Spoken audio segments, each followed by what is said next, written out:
This is the Graceful Atheist Podcast, a part of the Atheist United Studios podcast network. Welcome to the Graceful Atheist Podcast. My name is David, and I am trying to be the Graceful Atheist. Please consider rating and reviewing the podcast on the Apple Podcast Store, rate the podcast on Spotify, and subscribe to the podcast wherever you are listening.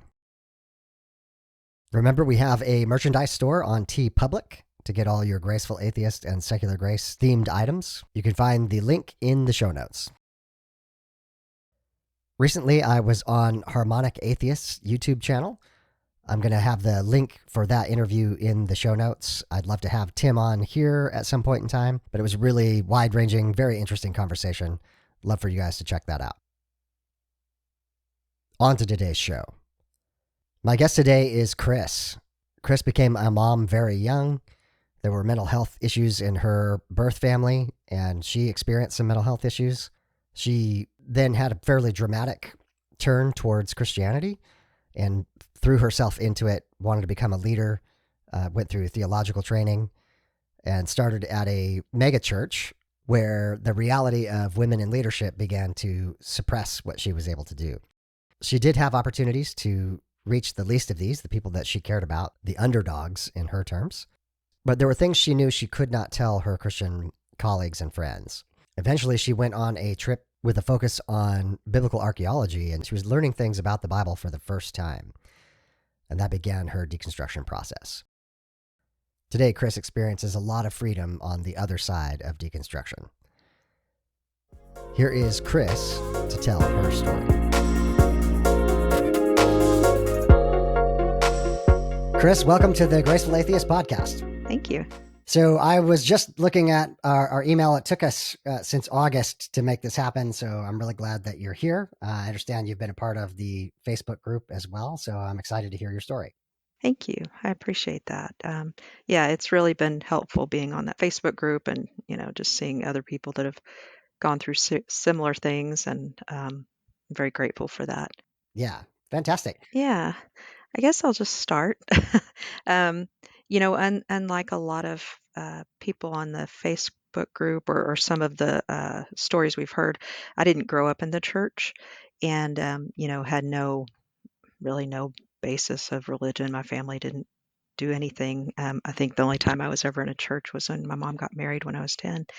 And so didn't really know much, but for some reason as a kid, I was always drawn to I played a little toy organ, and somebody gave me a book with hymns in it, and I loved playing the hymns. And, there were things like that I was drawn to. So I didn't become a Christian until 1993. I was 22. And I kind of want to talk about that, but I have to give a little bit of history. Sure. So when I was a kid, my mom was a single mom, and we were poor. We lived in West Texas, and I live in Oregon now.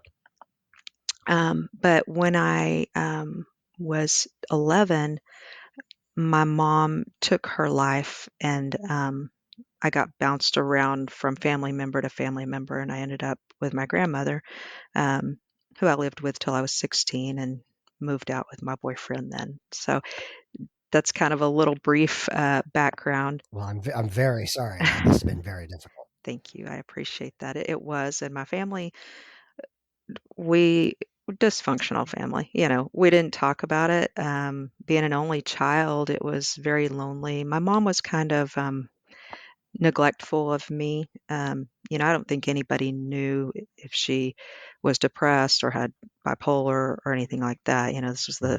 This was 81 when she died, but and our family wouldn't have talked about it anyway. We just a lot of alcoholism and later found out mental health struggles. And so whenever my mom died, as a teenager, I was 11, and then, I moved to this New Mexico town with my grandmother, but, I didn't know how to deal with anything, and didn't really have any help. I think my grandmother tried to take me to counseling one time, and that was the only time I went. And she never really wanted to talk about it. She had lost her child and probably didn't know how to grieve that as well. Hmm. Um, Yeah. so there was just no healthy outlets there. And so when I was about 14, I just started acting out, partying and, sleeping around, doing all the things. And moved out at 16 and, still graduated high school with honors and, Good for you. started Yeah. college and, tried to do the things. Um, Yeah. but I ended up getting pregnant. And my first year of college, and I ended up marrying the guy that I'd moved out with. Um, had a baby, quit college, all these things. Ended up just being this very poor, broken single mom, and I didn't really want to be a mom. Um, so anyway, I all that was I got a job and just ended up divorcing the guy after 11 months, but had the baby and all that.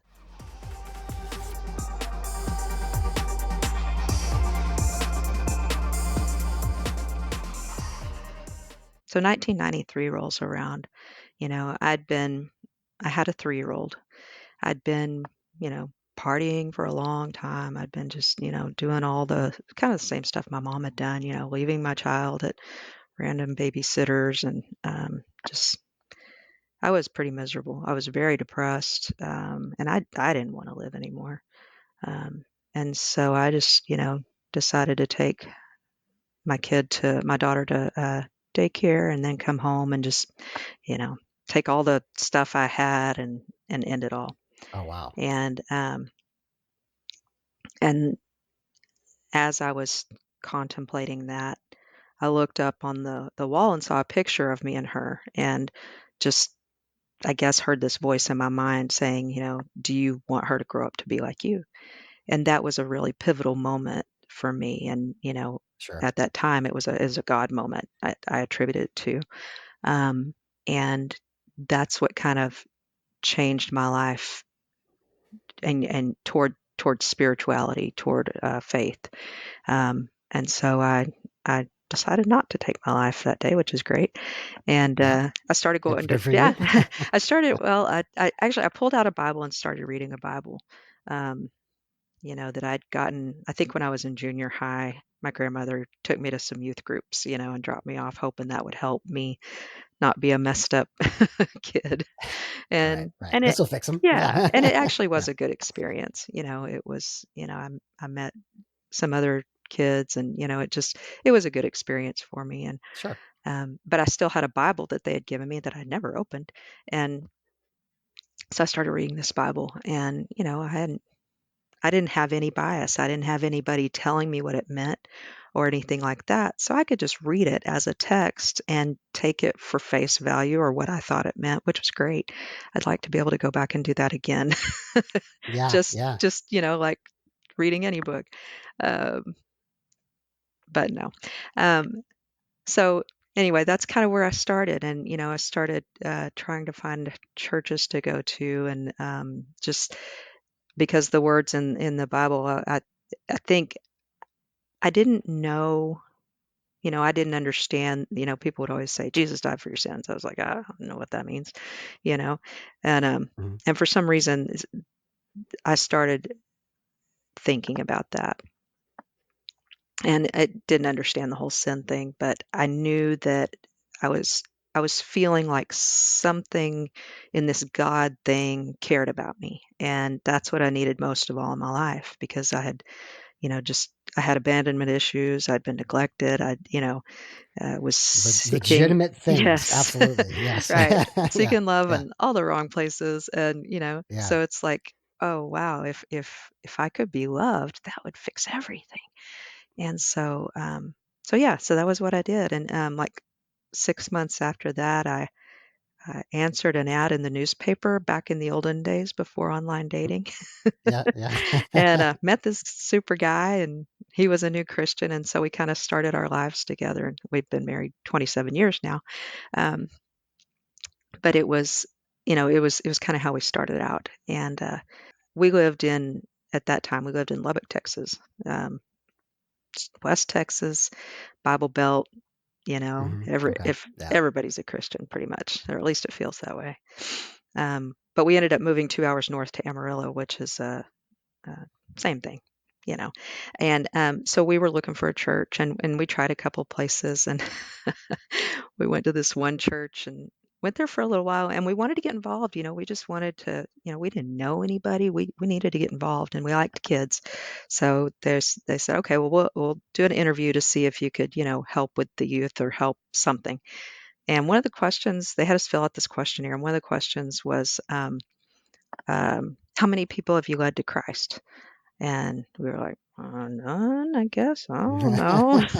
Yeah, yeah. That's not something we really think about much, and that, for some reason, I felt so guilty. I was like, oh, I haven't Oh, done interesting. this thing. I should be doing this. This is something I should be doing for God. And I think part of it was because the interview with the guy was like, if you're not doing that, are you really a Christian? That kind of thing. Right, right. We didn't end up getting involved at that church. We ended up going to a different church that didn't quiz us so much about, how we did all that. Um, but we did get involved, and we taught, Sunday school and stuff like that. And my husband he's just this playful, wonderful guy that, I would be like, okay, I want to sit down and read you this Bible story. And he's like, I got a cool game. Let's do that. And so, he was popular. Yeah. And I was like, all right, maybe I should try it with adults. So I did. Um, Yeah, yeah. so yeah, so Okay. I started just getting involved and went through kind of a program. It was like a lay ministry program, and it was really great. Learned a lot about myself, learned some counseling skills, even though that's not what it was, and learned how to be a little bit more assertive, a little less passive aggressive, but also learned that I was a big time people pleaser. And Mhm. no surprise. I mean, I just all my life just wanted somebody to, just to love me and to accept me, I think, as I was.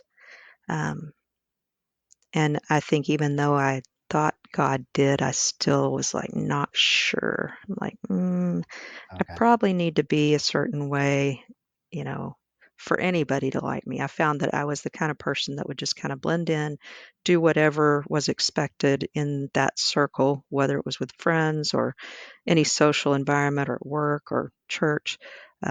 Whatever it took to fit in, I was going to try to do that.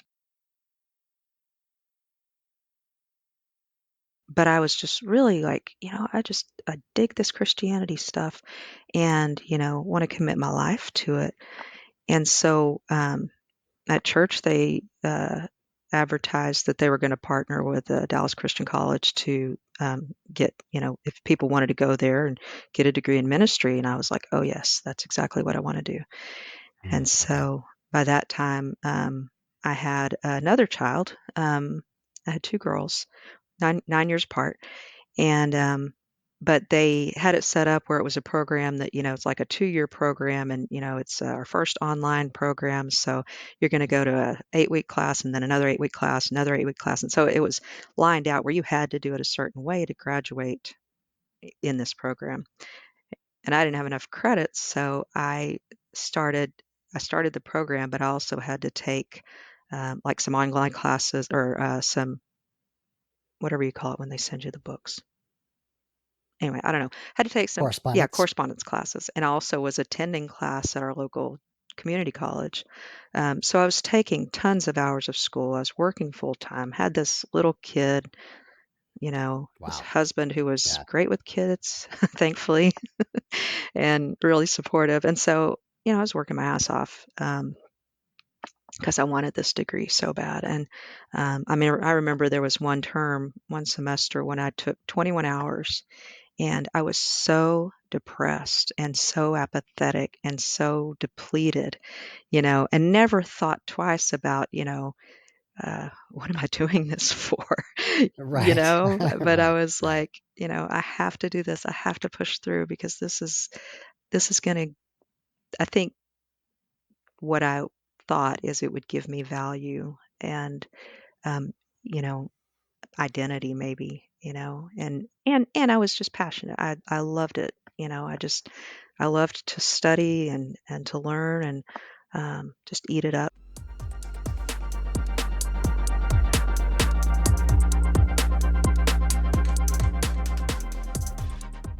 So I ended up getting to that point. So it's like my last couple of classes, I think.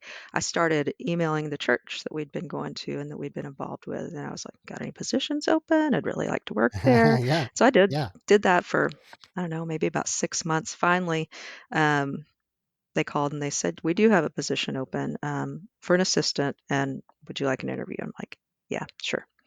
Um, and that was fine. I didn't want to be an assistant. I wanted to be in, like, Right. big dog school, like, Leadership. yeah, Yeah. Yeah. exactly. Yeah.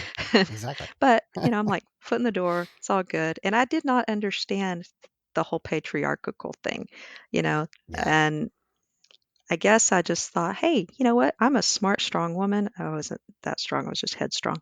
But, had these ideals, and thinking, I'll get in there. They'll see how great I am. I'll be doing ministry. And it doesn't work that way. Although it worked out. But, so I got the job and I was excited and it was really fun and it was a church. It was a non-denominational church. And in Texas, I don't know, there's a lot of those and some of them are, Sure. like holy rolling and some aren't and some are kind of in the middle and we were something in the middle. But the year that I started working there was in 2003. And then in 2005, we got a new pastor, new senior pastor, a man of big vision.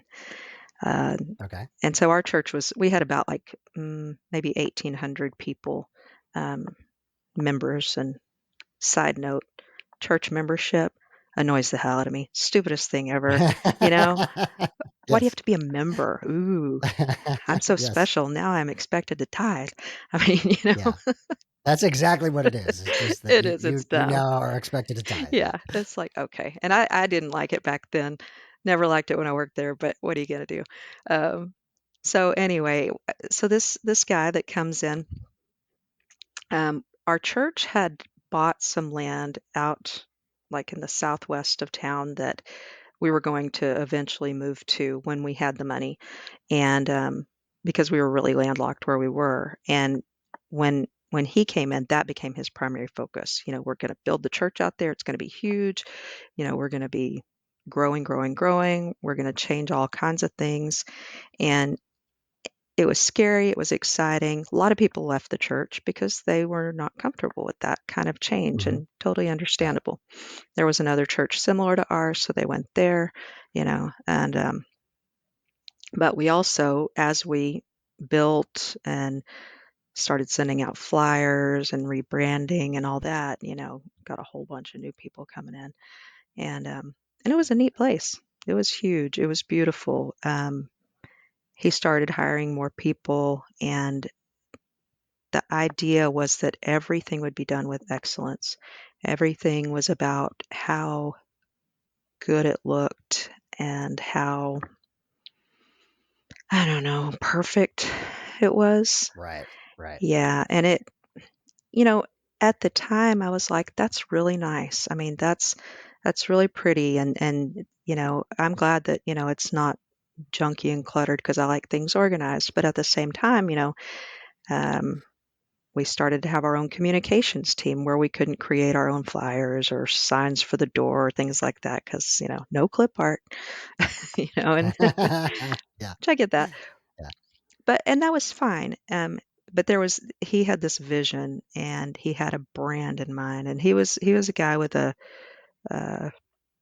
his father was a business owner. He grew up rich. He grew up with a business mindset, um, which fine, whatever, that's great. Um, but everything started to feel really corporate um, Yeah. in this church, and like everything had to grow. Everything had to. It was all about image. And there's some churches that aren't like that, I think. Um, there's a humility in some of them, and this one there wasn't. Although I defended him and the church, to everybody who came down on it. I'm like, no, he is humble. He just wants more for Jesus. And I was bought in.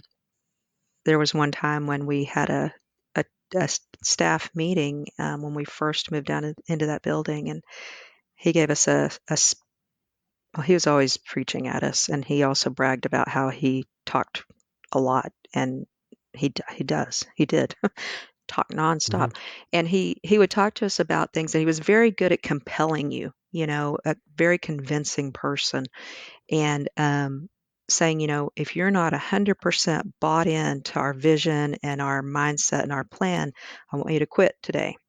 And, we'll support you for the next month trying to find another job. But if you're not bought in, you need to leave, which in some ways is great, because then, you get everybody who's on board, everybody's on the same page. We're all like, rah, rah, you know. Yeah. But also at the same time, you're kind of creating clones in a way.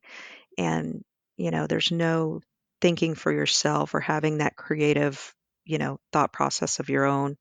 Um, and I didn't understand that at the time, and so I was like, yes, I'm bought in, go, go, go. And of course, I'm doing the thing I always did, just blend in, fit in, be the same as everyone else so that, everybody likes you and things work out. Which is perfectly normal, by the way. Yeah. Like, I talk a lot about that. I think beliefs are tied to community, and that was an explicit call to that. If you want to be a part of this, you have to be 100% in, or you need to leave now. It's not always explicit like that. Sometimes it's much more implicit. Hmm. But if I don't uphold these particular beliefs or these standards or these behaviors, then I'm no longer a part of the community, and Right. that's really threatening. Yeah, exactly. And maybe the words don't sound threatening, but it feels that way. Now, these Right. obviously were, hey, if you're not bought in, you need to quit because pretty much we'll probably fire you. But we were also told not around that same time, we don't put up with gossip. It's wrong, it's sinful, and he didn't define gossip. Um, a lot of people have different definitions, but he's like, if you get caught gossiping, you're going to be fired.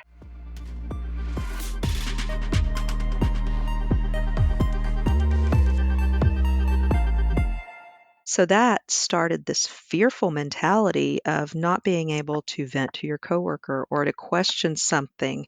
It was like you couldn't talk basically about things without having to have your church face on and, Yeah. be Yeah. like, well, praise God, everything's great, and which that really wasn't true, but that's how it felt like, suddenly I'm not allowed to to speak out loud of some things that I might be thinking about that could be contradictory to anything.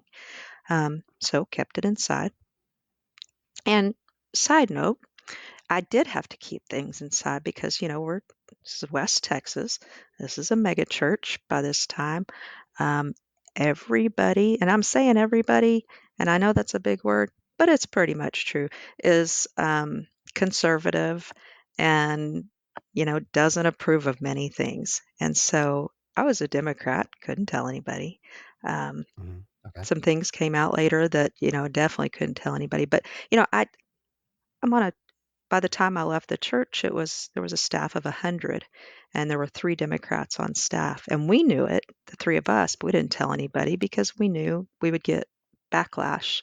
A lot of guys with guns, um, and Right. not Uh-huh. shy about telling everybody that they bring them to church every Sunday, and that kind of thing, even talking about it openly on staff. But there was a time when I was just happily doing my job and walk into the break room and um, the senior pastor, keep debating if I should say his name.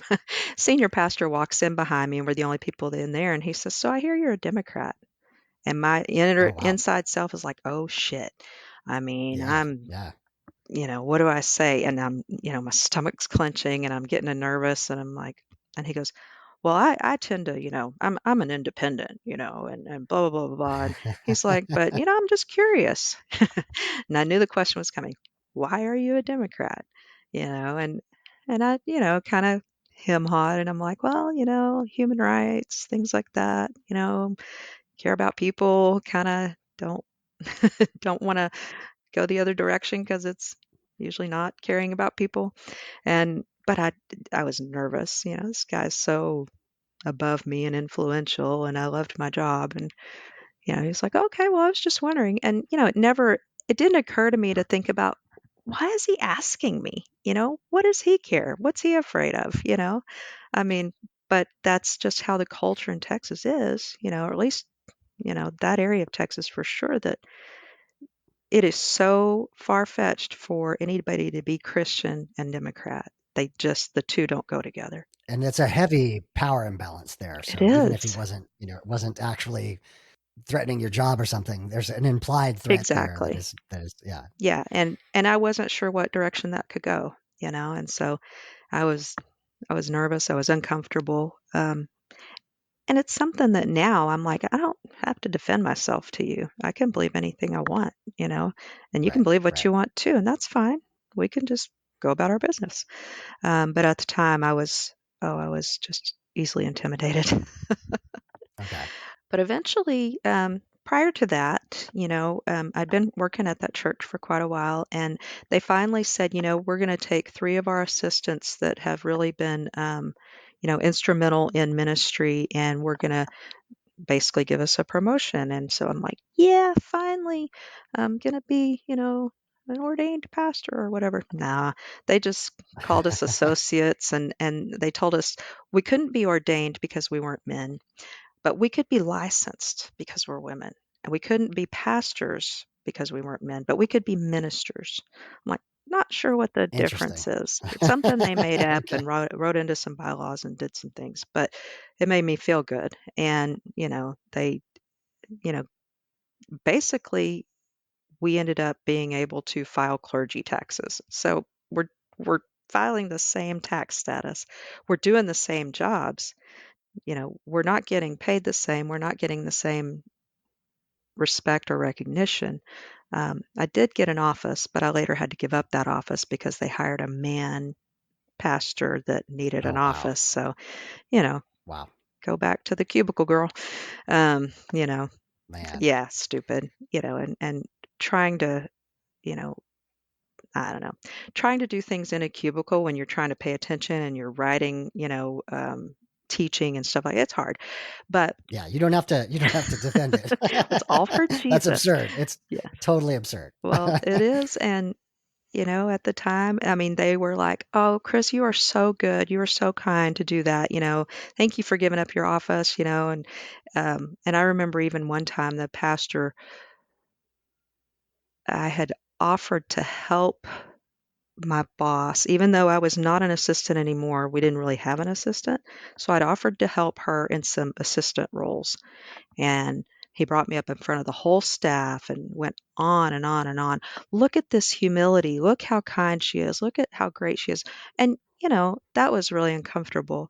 Um, but it also, during this whole period of my church life, I had this intense fear of pride. And I think that was built into me from the church, from whatever scriptures I read. I don't know.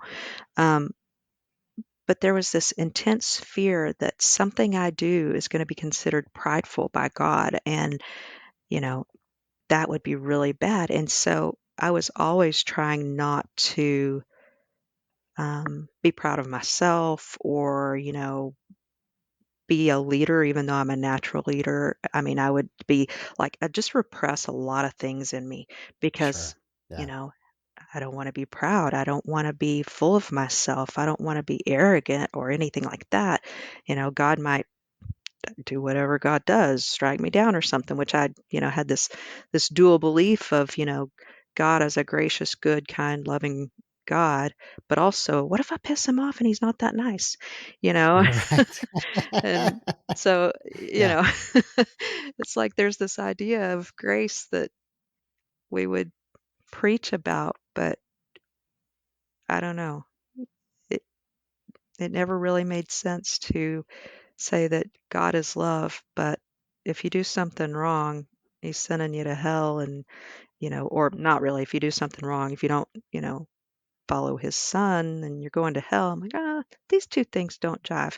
But, at the time I was very fearful. And, you can always find a way to explain things to yourself that makes sense. absolutely. Yeah. Well, with hindsight, it's super It painful. is. And, like, But it's kind of like you were yeah. saying about community being, what you're around is what you believe. And so if you don't have anything around you to challenge those beliefs, then sometimes you just stay that way and you're happy and you're just trucking along. And I think that's the big thing about what did challenge my beliefs was that we ended up moving.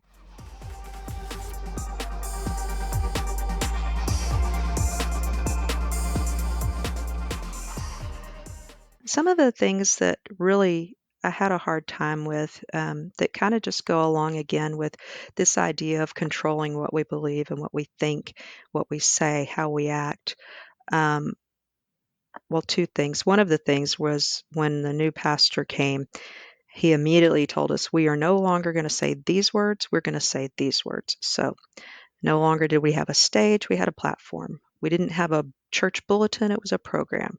You didn't have a sanctuary, it was the auditorium. A minister was now a pastor. People walking in the front door were guests, and it very, very strict. These are the things we say. And we don't deviate from that because we need to all look like we're on the same page, we're all together, a consistency. We also had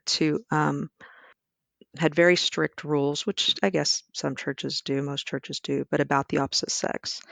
We couldn't be Mhm. alone in a room with the opposite sex. We couldn't be alone in a car with a member of the opposite sex. If you're going to hug somebody, you can do a side hug, nothing else. Didn't want anybody to get the impression that you could be doing something immoral or wrong. And Mhm. that was so ingrained in me that even now, I haven't worked there in 9 years, 10 years, almost 10. Even now, if I go to give a guy a hug, I feel uncomfortable, coming in farther than a side Oh, hug, wow. Yeah, or yeah, being alone in a car with a guy. And, my husband trusts me. I trust me. I mean, and yeah. I have male friends. So, but it's still like this ingrained thing and that was the thing about this guy. He was just so good at convincing you of stuff, and I was easily swayed. Um, just it's like a narcissistic relationship with someone but I wouldn't. He's not clinically narcissist, but it'd be fun to call him that. But anyway, he's not. I think it would be safe to say that he's very charismatic and a leader in the sense of potentially manipulating people around him. Yes, So and yeah, used to yeah, getting his way, and yeah, exactly. and Yeah. yeah, he very much wanted our church to be one of the biggies. Hmm. And there were certain people that he would follow, that we would go to their whatever big conferences they'd have and stuff like that, and um, he would imitate our church to look like theirs.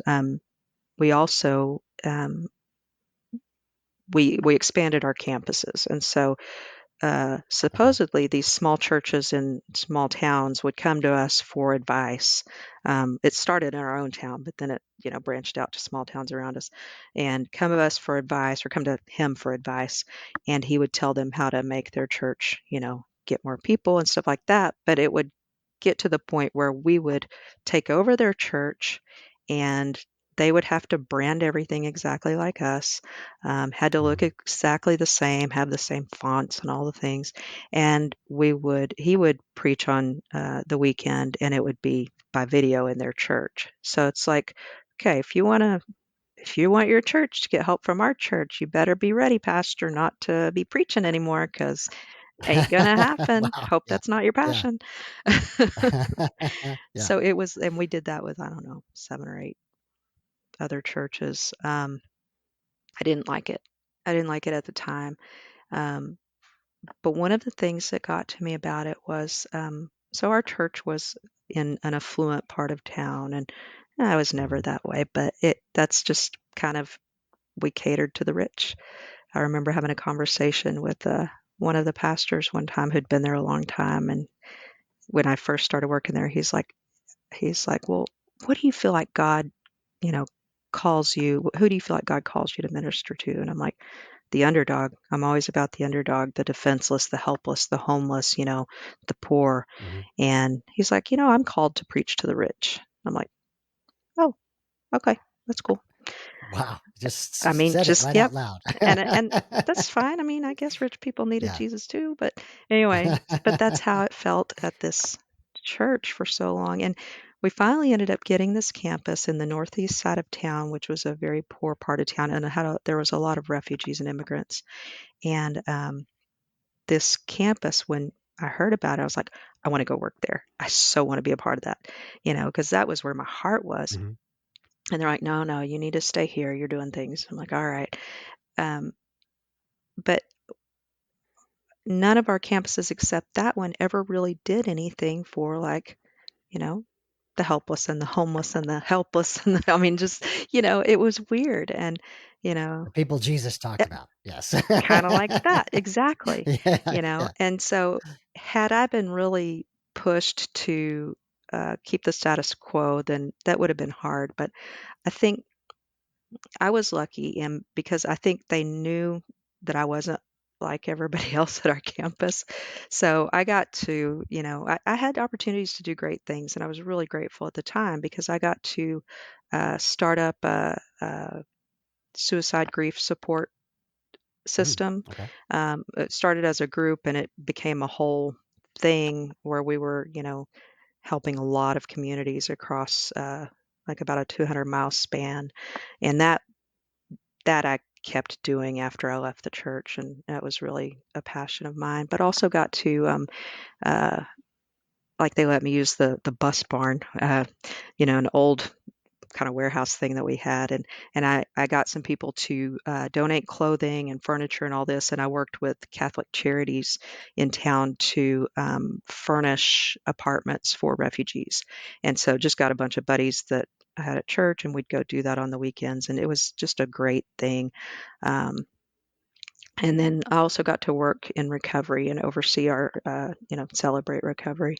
And so at least I had the opportunity to be with the people that I wanted to be with, um, you know, people that are just off on the street, and it was, I'm very grateful for those years.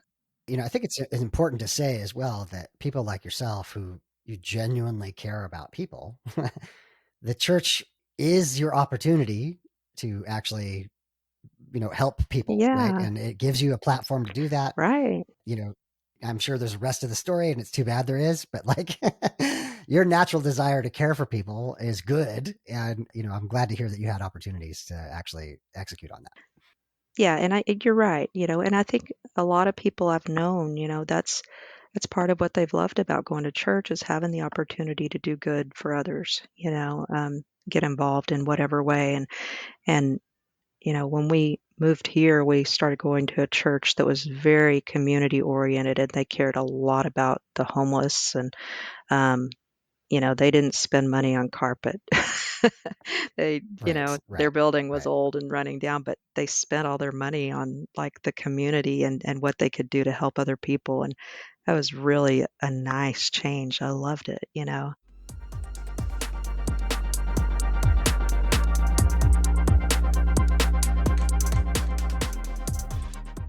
One last thing about that church and the senior pastor was that uh, everything was trendy, you know, name brand everything, spend lots of money on things, and then all the people I worked with, it felt like all the guys, they had to dress just like him, read the same books, try to impress him.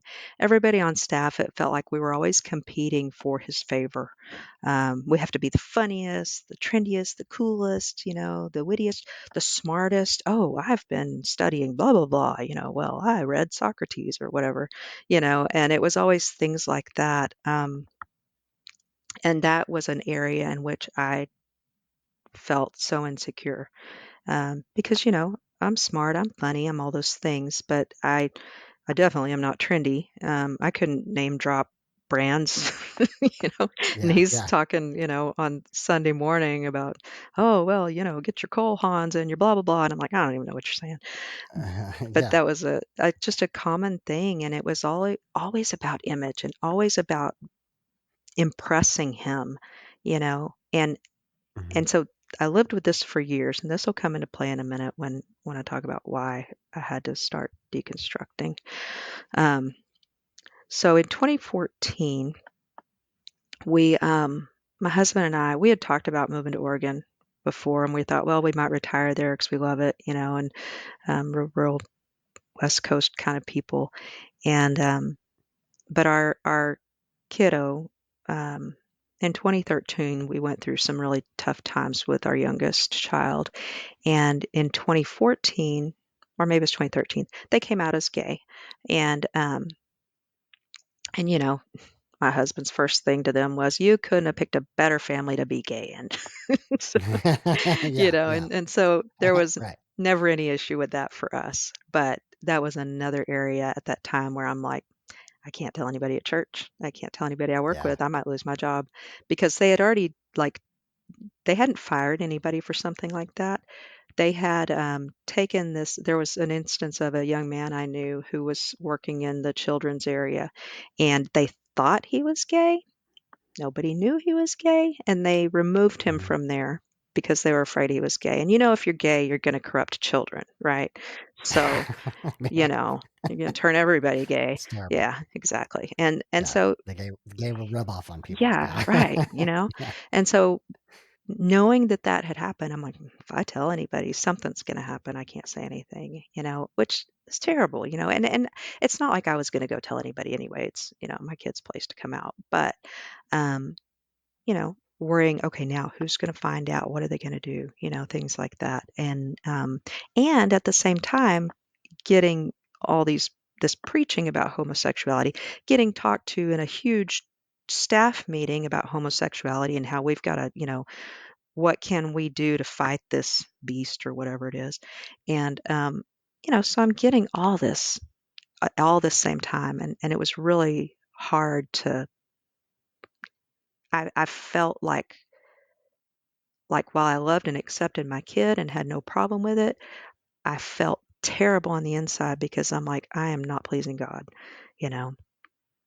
So there was that whole thing.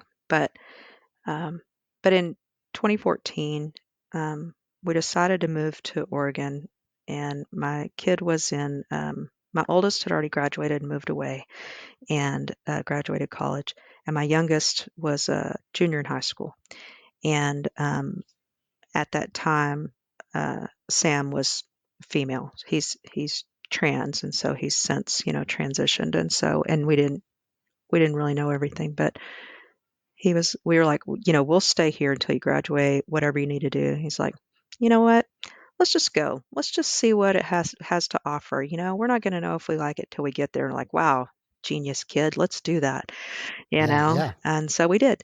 And that's when he came out to us once we moved here that he was trans. And so we were like, okay, this is new. And at the time he used they pronouns. I'd never heard that before. And I was like, okay, you're going to have to teach me some things because I don't. Yeah. That's plural. And of course I've learned a Yeah. lot since then, but Sure. Yeah. Yeah. it felt good that we could just be open about it as a family and we didn't have to be afraid of who might find out anything. Um, and we started going to church. We joined a home group because we had hosted a small group in our house for like 7 years and loved that environment, and so we joined a home group so we could get to know people and that was all good. For the first 2 years it was good. We had fun. It was what we needed at the time and it helped us transition to a new city. Um, when we first moved here, I tried to find a job as a pastor somewhere and, they just don't hire a lot of pastors in Portland. I don't know what's up with that. Not a very religious city, It isn't. and I'm glad. Yeah. Yeah. Yeah. But I ended up getting a job with the Department of Human Services working with people with disabilities.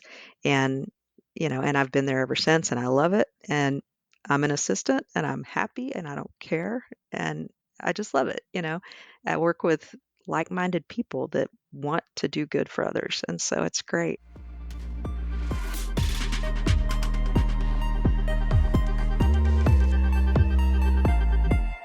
After we'd lived here a couple of years, a friend of mine in Texas, who was also a Democrat and, you know, didn't tell anybody.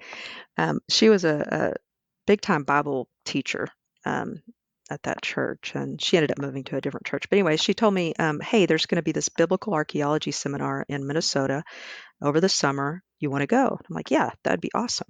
So we went, and this was 2017, and it's led by Bible dudes, but they're professors, and so they have a little bit of Okay. different mindset. And so in this teaching that whole week, I heard things about different Bible stories that were also in other cultures and way prior to the Bible and all this stuff. And I was like, what? You mean the Bible is not inerrant and perfect and original and written by God and all this stuff? It just blew my mind. Yeah, yeah. I can imagine. Yeah, I think the bubble, like the limitation that is in within churches leads to people deconstructing because then when they encounter even the barest of yeah. facts, It's like there is it starts. something out Yeah, there that's not what yeah, we're being taught. yeah. And maybe I knew it prior to being a Christian, but it didn't matter then. Mhm, And it was really mind blowing. And it planted a seed in my brain. And my friend said, "Okay, so knowing that, does that change your faith?" I'm like, "No, no, I'm still a hardcore Christian, blah, blah, blah." Um, but I got back home and I was fine. I was going to my home group, going to church for about 3 months or 4 months. And then one day, suddenly, I just couldn't do it anymore. Um, mm, I I told my husband, and this is how I felt at the time, that I realized that my image of God was basically my senior pastor from the church I was at.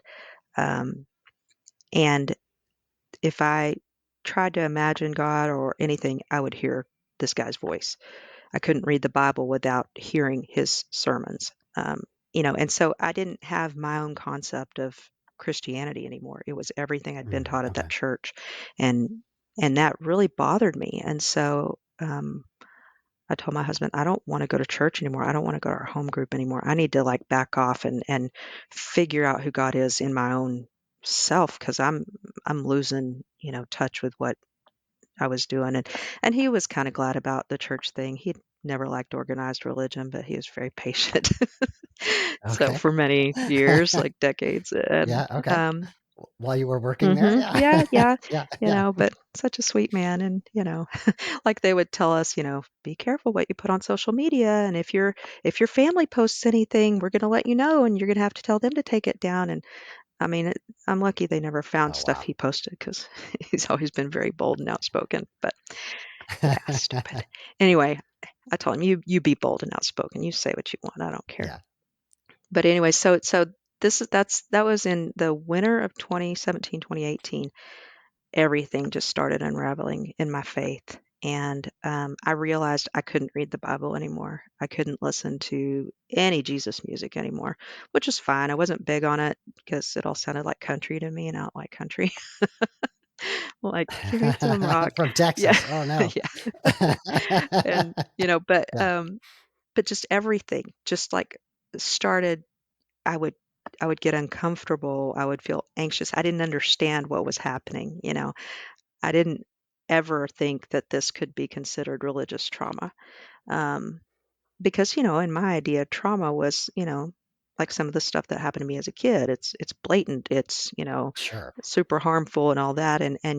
Um, and I didn't know anybody who had like wasn't going to church anymore. So I also had this layer of guilt of like, I'm not going to church. I'm not pleasing God. Um, and then I had a person uh, call me from Texas that I don't know how they found out, but they called me crying. They're like, "I just heard that your son is gay and y'all are going to hell, and I'm just so sad for you." And I'm like, "Oh my God." Oh wow. Wow. Yeah. So had a couple of those kind of conversations with people that I had to block out of my life. Um, Yeah. things like that were just it was a really tough time because all of my identity was wrapped up in being a Christian. I didn't know anything else. And I also, the deep feelings of guilt around not pleasing God were just huge. But at the same time, there was just, I could not open that Bible. I could not do any of those things. I had always listened to podcasts and this and that and couldn't do any of that. And the only person I knew to talk about it was my husband because, he was sweet, very understanding, always been very supportive no matter what I'm thinking. And, but there was no one I could talk to about it. And suddenly I realized I can't talk to my Christian friends.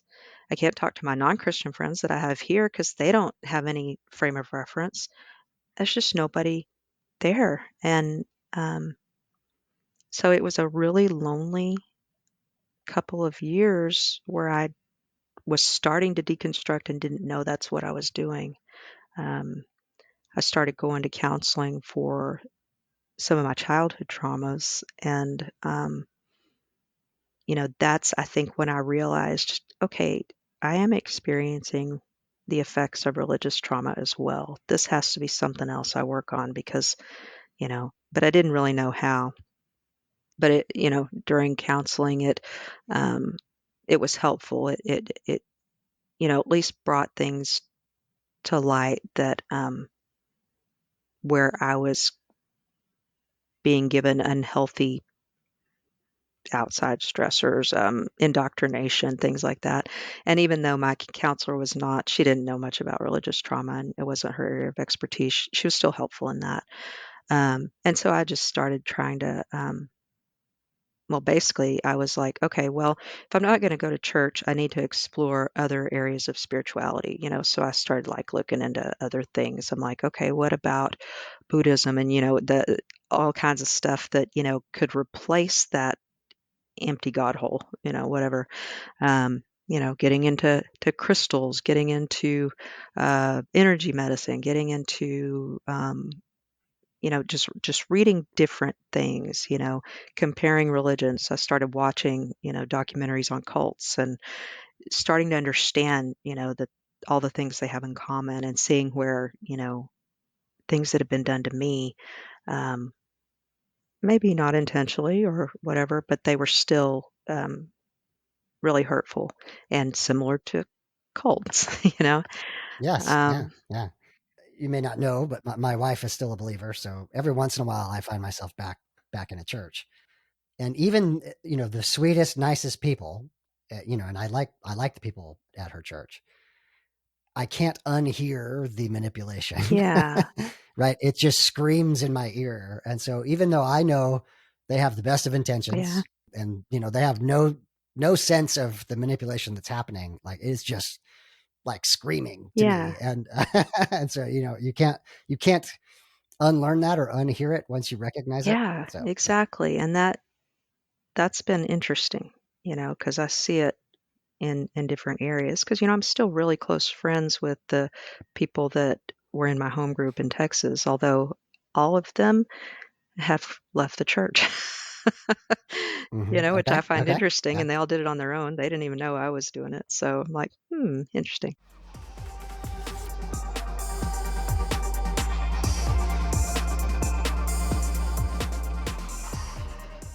I talked about the fear of pride and the people pleasing and things like that. Those are some of the biggest things that came out of this for me was, you know, who am I without the church? Who am I without my uh, Christian identity? And if I and I'll be honest, I don't really know what I believe. I I think I might still believe in some sort of God. I don't know. I mean, I'm not atheist. I'm agnostic. But as I started to realize that, okay, I've decided I'm not following these rules anymore, then what direction am I following? What defines who I am? And of course that's a big rabbit hole to go down. Um, Sure. Sure. but uh, I started realizing that I had suppressed so much of myself or suppressed so much of myself that I didn't really know who I am or what I believe. And I'm still trying to figure those things out. And I'm sure I'll do that the rest of my life. But, you know, I had always tried to suppress this strong woman leader tendency that I had, because I wanted to be the perfect Christian wife, even though my husband was all about, we're equal and all that. I would be like, well, but you're going to get the final say on everything, and I'm going to cook you dinner, and I'm going to be subservient, blah, blah, blah, you know, and we laugh about it now. I try not to be a control freak now and just be like, no, I ain't cooking. No. um, but I love it. I you know, love it. it's uh, it's much easier than it used to be. But now it's like I've realized, I can be proud of myself. Like I taught myself how to paint like landscapes when I was still a Christian. It was 2013 when we were going through tough times with my kid, and it was something that brought me peace. But people would say, "Oh, that's really good." I'm like, "Oh, well, it's God, and blah blah blah, that kind of thing." Could never accept any compliments, And now I'm like, "Yeah, I'm a pretty good painter. It's fun. I like it, Go Chris." Yeah. Yeah. Um, or whatever it is, and being able to accept myself. I never was able to accept me as me.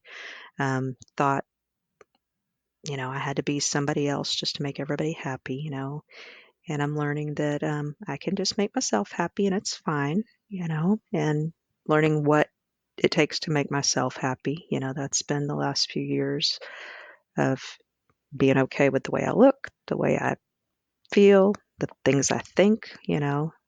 Um, One of the really great things about not ascribing to the religion I was involved with was that when I first became a Christian, I threw away all of my hard rock CDs because I thought that was probably pretty bad. But now I'm like, hey, I forgot how much I like Ozzy, you know, so I can rock now. Yeah. Yeah. Just funny. That's the best transition. We should just mic drop right there. That's that's It awesome. makes me laugh. The things that Yeah. you think you need to sacrifice for God or for whatever it is, and I don't feel like I don't know, I don't even know how to express it. It's like I'm the same person, you know? I've just, stopped listening to rock for a long time, but it doesn't matter. I can listen to what I want, you know? It shouldn't be so mind-blowing, but it is. It It's is. like, wow, this is a Yeah. Yeah. profound moment. Yeah. Yeah. I totally get it. And, I think what you said earlier was really important as well, that, you can't talk about it with your Christian friends, and you really can't talk about it with your secular friends either, because they're not going to get Right. it. And so I think that's why the deconstruction community is so important. Like, It is. we get it. It is, and It is that profound. has really been a huge help for me, just reading other people's posts. And, I think I went to an online support group, but just, being around people who have experienced the same thing in their own way, regardless of what type of religion it was or whatever. But just knowing that we've all got some really common themes. And Mhm.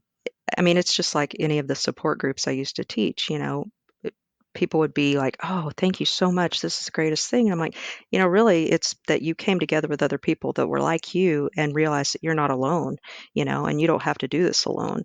And I think for me, that's been, very important. And I see that in other people's posts too, that, we're in this together, even though we're miles and miles apart, we can still support each other. And I appreciate that about, this podcast and about the Facebook page, that there's a lot of support. You get involved in some groups or pages and there's a lot of, some negative comments, and I just haven't seen any of that. Everybody is like, "Oh no, you can do this," or "I feel for you," or whatever it is, and being a part of that kind of community is really powerful and valuable. Well, I have to give credit to Arlene, the community manager, for that. She's amazing, and I do think that the community is amazing itself. So I'm glad you're a part of it.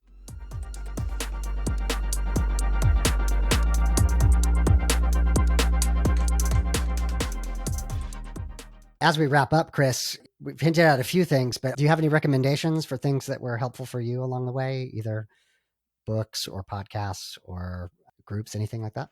I think not really. I do think that if a person's really having a hard time, I think it would be wise to have, therapy or a support group. I'm a huge proponent of those, and being able to work through it with someone. And but it's like anything, coming out is hard, no matter what you're coming out with. Yes, that's true. And Yeah. so Yeah. having, finding if it's this podcast or the Facebook page or another one that's similar, I think that's really important. It's just not something that's easily done alone. For me, I I want to grow as a person throughout my life. I want to work on things that I struggle with and be a better person than I was yesterday. And so um, I don't if I just sit there and try to deconstruct by myself, I'm just going to get stuck and I'm going to be stagnant. And so I, you know, I really highly encourage people just to, find that community. There's a lot of good books out there that I've heard of, but I haven't read them, so I can't, I can't, Okay. I can't tell you. Okay. Well, I appreciate that. Definitely plus one to being a coming out part of a community, whether that's our Deconversion Anonymous or any others. I think that's it. That is the power of humans coming together to care for each other. I think that's what will get us through all these things. So, Absolutely. yeah. Kris, thank you so much for being on the podcast. Thank you. I really appreciate you giving me this opportunity. Final thoughts on the episode. I wish we could say that Kris's story was unusual or rare, and yet there's just a common theme of strong leadership women who want to be a part of ministry, want to be a part of helping people, and being limited and held down and told what they can and cannot do. This always strikes me as a tactically bad mistake on the church's part, in that they are suppressing 50% of their population from actually participating. I really appreciated Kris's compassion and desire to help people. That was real and came across in her interview so strongly. It's just clear that she cares for people, and that is secular grace. I'm very glad to hear the freedom that Kris experiences on this side of deconstruction, being out from underneath the limitations and the restrictions within Christianity, where she can love people unconditionally without reservation. I want to thank Kris for being on the podcast, for telling her story with vulnerability and compassion. Thank you so much, Kris, for telling your story. The secular grace thought of the week, inspired by Kris, is care for people. It never ceases to amaze me that the most compassionate, loving, caring people within the church are limited in how they can care for people or meet real human needs because of who they are allowed to care for and who they are not allowed to care for.